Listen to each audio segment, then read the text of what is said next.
chẳng thể nói ra dù lòng nhiều tổn thương, chẳng thể bước đến bên anh dù một giây để được nắm tay anh và lâu khô đi khóe mi này để nước mắt cũng rơi vì ai.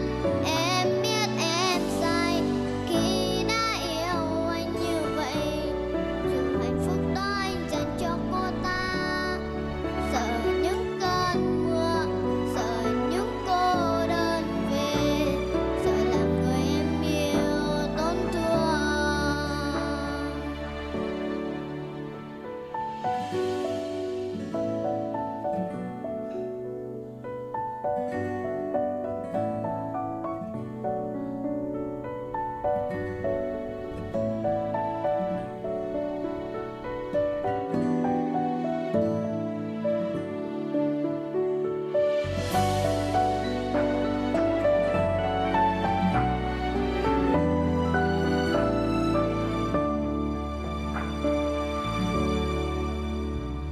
Chuyện nào đâu ai muốn mãi mang tình yêu ở phía sau.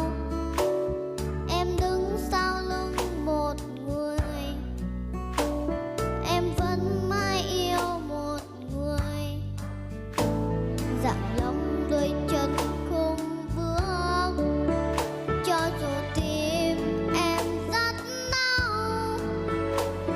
Em giấu sau lưng nụ cười, em xót xa đến nghiêng lời.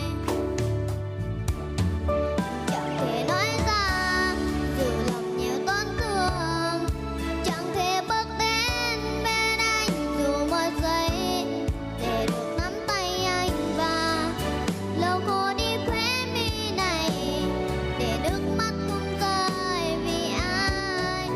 Em biết em sai khi đã yêu anh như vậy, dù hạnh phúc đó anh dành cho cô ta.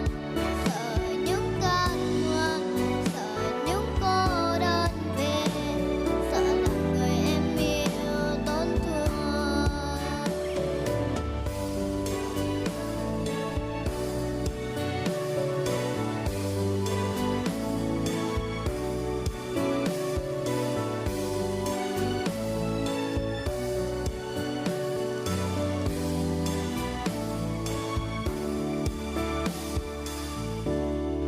Chẳng thể nói ra dù lòng nhiều tổn thương, chẳng thể bước đến bên anh dù một giây để được nắm tay anh và lâu cô đi khóe mi này để nước mắt cùng rơi